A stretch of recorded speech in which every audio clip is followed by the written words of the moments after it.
Hey Hermits, how's it going?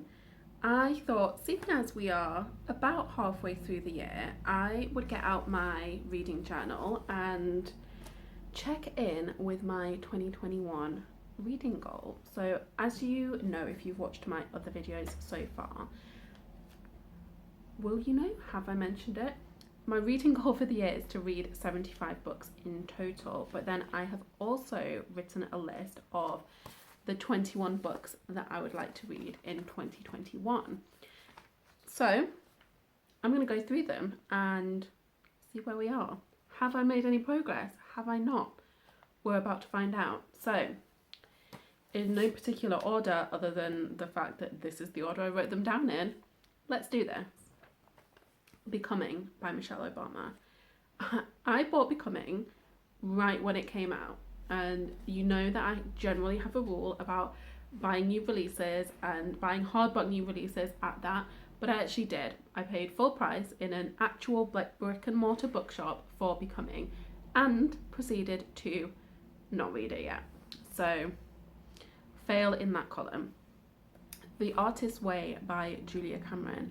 Now, this is a book that has been highly recommended to me so many times over the years, and somebody actually gifted me a copy, which was really, really kind. And I've always had it just there on my shelf on the back burner. Now, running my own business and being a creative type, because I like to make art, I like to write, I like to do all of these things. Like, learning about creative thinking is very important, or has been very important for me, and it took me a really long time to get to this book, but I have actually read it this year, so tick tick on that one. Breath by James Nestor. So I am very much in the personal development world, which means that I have dabbled with a lot of different self-care and embodiment practices, one of which is breathwork, and I'm actually currently working through a certification to certify me as a breathwork practitioner.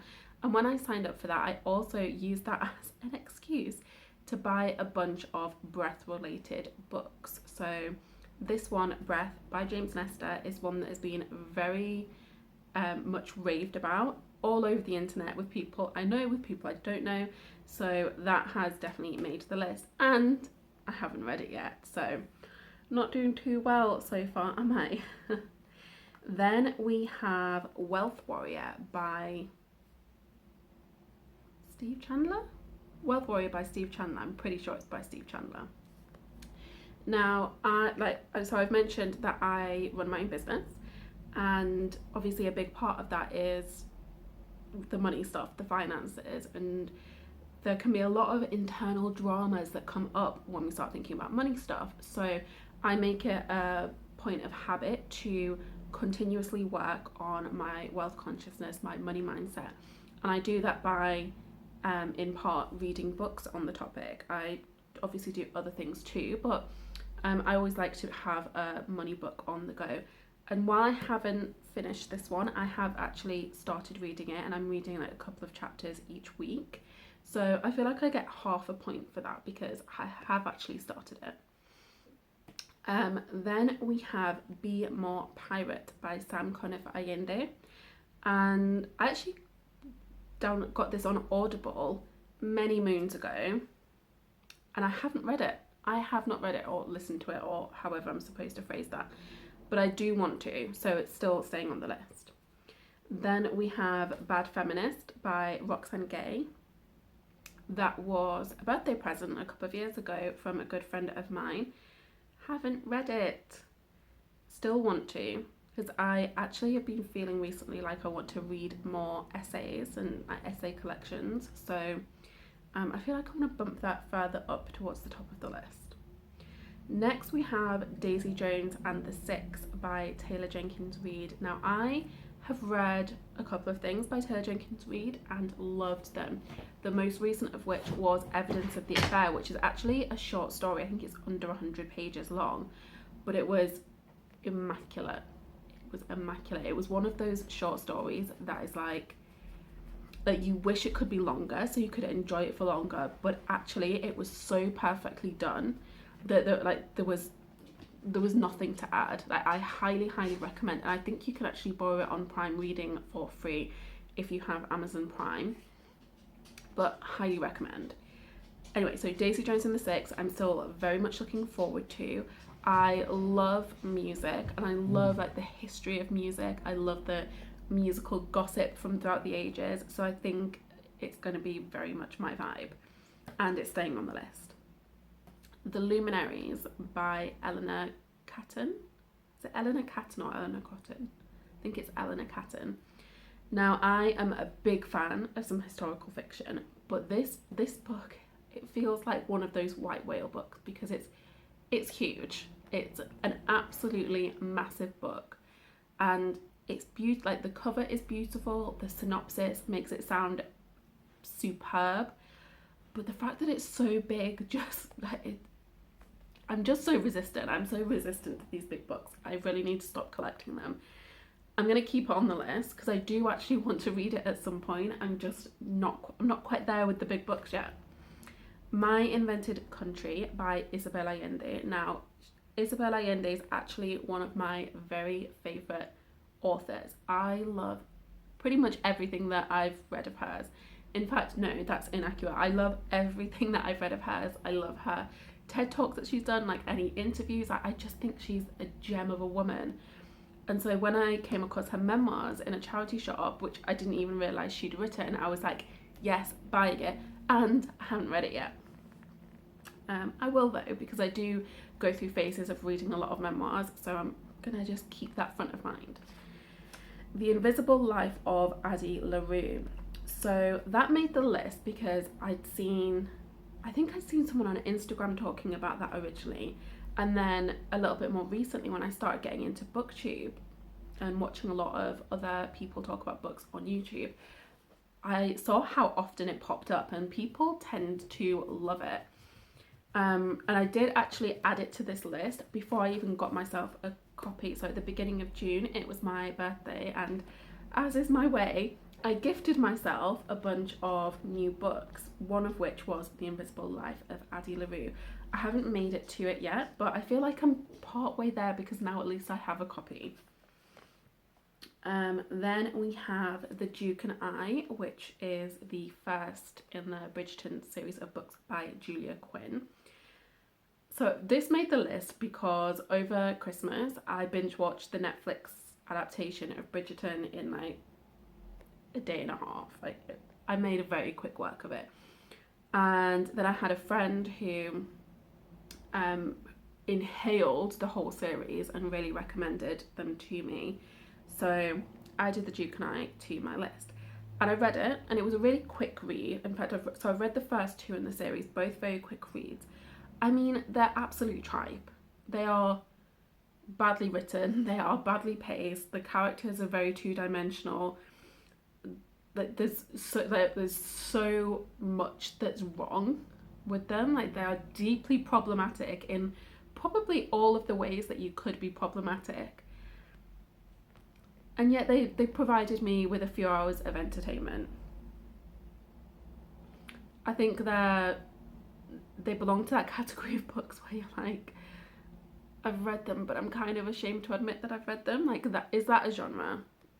Maybe it needs to be a Goodreads shelf or something, because I feel like I've got a fair few books that belong in that category. City of Girls by Elizabeth Gilbert.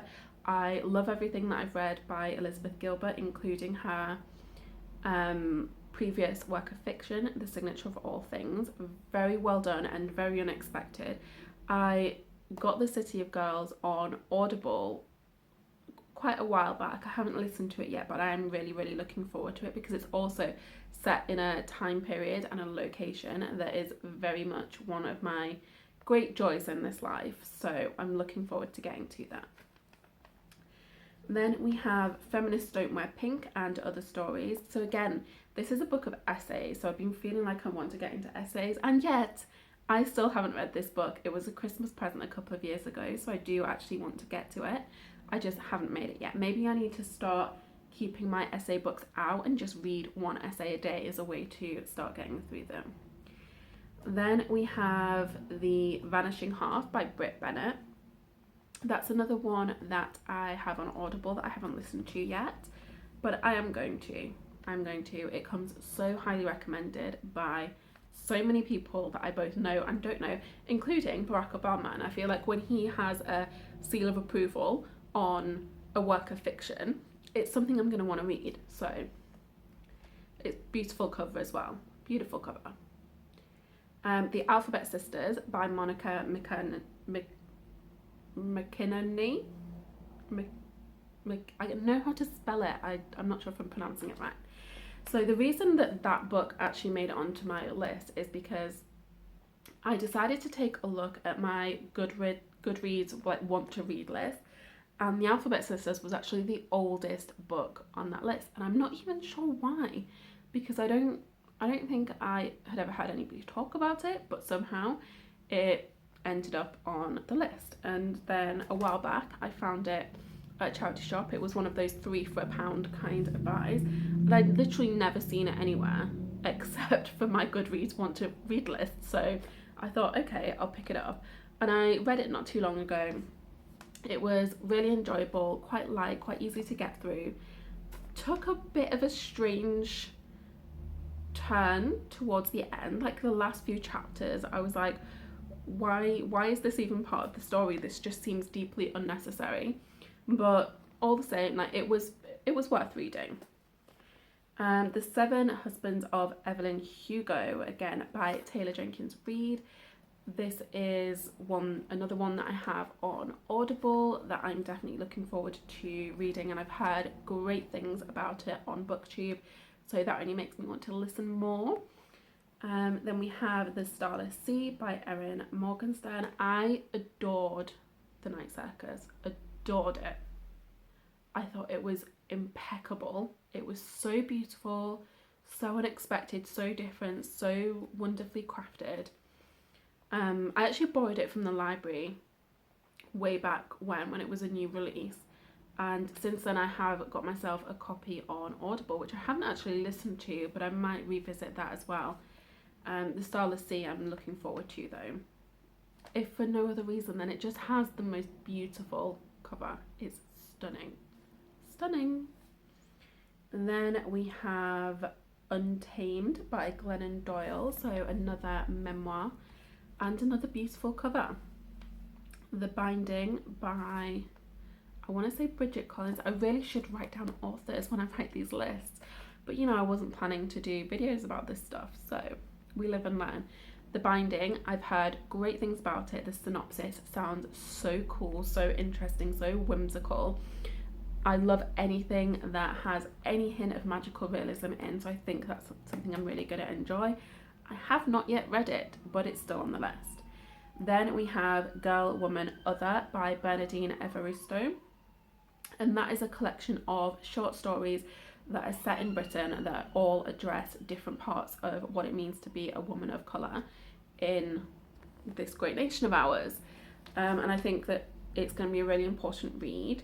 It's very highly recommended by a lot of people that I respect. The cover is stunning.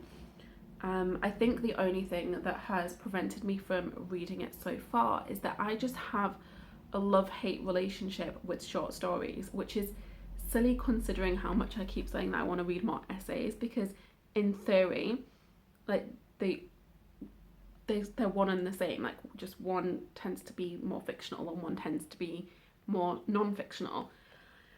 However, there's something about a short story that I tend to avoid simply because they just don't suck me in the same way. I don't find them quite as compelling, and I think that's because a short story, it's like a complete item. So once you've finished the short story, no matter how great that story is, you don't necessarily have that same like need, that same pull to continue with the next short story in the book. Whereas obviously if it's a longer form novel, even if like your chapter feels complete, there's still that, oh, like what happens next kind of need to continue. So that's just something that I need to get over. And then we have The Book of Wayward Girls and Wicked Women by Angela Carter. I'm actually not sure if it's written fully by Angela Carter or if it's one of those compilations that was edited and collated by Angela Carter. I should probably check on that. But I think, again, it's going to be some essays / stories about interesting women from throughout history. I may have that completely wrong. That is my assumption based on the front cover. But again, have not read it. So in total, of the 21 books that I want to read in 2021, I've read 3 and started reading a 4th. Kind of pitiful because we are halfway through the year. I should have made it through at least half of this list, but revisiting it has been really, really helpful. It means that I'm going to be more mindful about adding these to monthly TBRs going forward. So if you notice me doing TBR videos and not mentioning these, then check me. You have my permission to verbally assault me in the comments and remind me that I should be including at least one of these books on every TBR that I do until we've got through the list or DNF them. So I hope you've enjoyed this video. If you have, if you love hearing me ramble about all things reading / my own personal reading disappointments, then please do feel free to subscribe and stick around. I would also love to hear from you guys in the comments. If you set yourself a reading goal, if you had specific books that you wanted to read by 2021, hit the comments and tell me one of the books that you've read, and then tell me one of the books that you have not read yet, and let's chat about that, because I really want to feel like less of a loser, and I will feel like less of a loser if you all admit to not hitting all of your reading targets so far this year. Anyway, I'm gonna go do all the usual things, like, comment, subscribe, and I'll be back for our next video very, very soon.